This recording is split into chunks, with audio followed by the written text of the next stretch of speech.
Bonjour à tous et bienvenue sur la chaîne BJ Lethal. Charles Oliveira est champion des poids légers de l'UFC. C'est fantastique pour la propagande Jiu-Jitsu. Vous verrez une analyse technique aussi très aboutie parce que ce qu'il nous a proposé est tout simplement époustouflant, exceptionnel. J'ai apprécié réaliser cette analyse technique.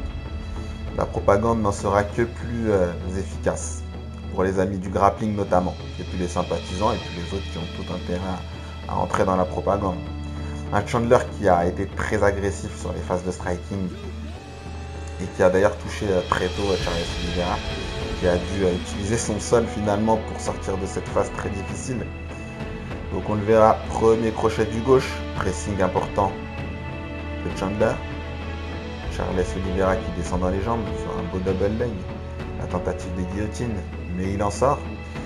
Il y a des phases de grappling, il y a la première tentative ici, hop, la tentative de triangle, on en avait parlé dans l'épisode 2. Ensuite, aller sous les bases de Chandler avec une type de la Riva. C'est très technique, hein, c'est vraiment incroyable. Et puis il se relève en base, car il estime qu'il avait suffisamment travaillé au sol. Il se protège aussi, bien évidemment. C'est très propre de sa part. Par contre, il est retouché une nouvelle fois, puis une deuxième fois, puis une troisième fois. Et là, stupeur. Stupeur, je vous avoue que j'ai eu peur à ce moment-là. Et il va tirer la garde. Donc, les partisans du tirage de garde, sur le fait que ça ne fonctionne pas au MMA, vous avez tort. Charles Oliveira crée de la distance pour éviter les frappes. Ça, c'était habile. Parce que généralement, ils mettent le genou des combattants et la distance n'est finalement pas faite sur les gardes ouvertes. Chandler ne peut aller ni à droite ni à gauche car il y a la cage. À droite par rapport à la main de Oliveira. Encore une possibilité de triangle parce que Chandler avait la possibilité soit de reculer, soit d'avancer, mais il met la pression, c'était prévisible. On l'avait vu dans l'épisode 2 notamment, la garde fermée. Charles Oliveira peut se soumettre, renverser, se relever. Par contre, il subit les frappes de l'adversaire. Et comment est-ce qu'il va répondre à cette problématique? Il contrôle les poignets, on le voit là. Il se protège.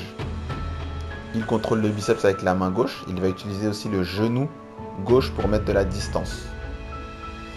Et oui, ça ne fonctionne pas Chandler. Genou pour la distance, comme je l'avais évoqué. Donc il contrôle très bien la distance. Charles Oliveira, c'est époustouflant. Pied gauche aussi sur le biceps, façon spider. Les fans de jiu-jitsu brésilien le savent.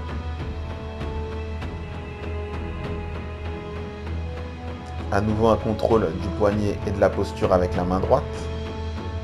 Chandler est en difficulté à ce niveau-là en termes d'usage de frappe et de ground and pound parce qu'il n'est pas efficace. Il n'arrive pas à atteindre de manière significative Charles Oliveira, qui ne va pas hésiter ici à casser la posture au niveau des chevilles de Chandler. Il garde le buste de Chandler aussi très proche. Chandler qui finalement va choisir de sortir, mais aussi sous l'impulsion de Charles Oliveira, hein, qui va aussi tenter le up kick. Et là, Chandler peut-être désabusé, alors qu'il avait knockdown Oliveira. Donc ça nous annonce un super second round. Mais la chirurgie en striking de Oliveira fait la différence. Et c'est un KO. Donc on s'est concentré sur les phases de Jiu-Jitsu dans cette vidéo. C'est selon moi l'élément fondamental qui lui a permis de rester dans le coup et puis dans l'obtention de ce titre. Donc c'est un gros plus pour la propagande Jiu-Jitsu. J'espère que vous la rejoindrez, messieurs, dames. N'hésitez pas à commenter, à donner les éléments qui selon vous étaient les plus importants dans le combat. J'espère que vous avez aimé, que vous avez apprécié. Abonnez-vous, likez, commentez, partagez. Os.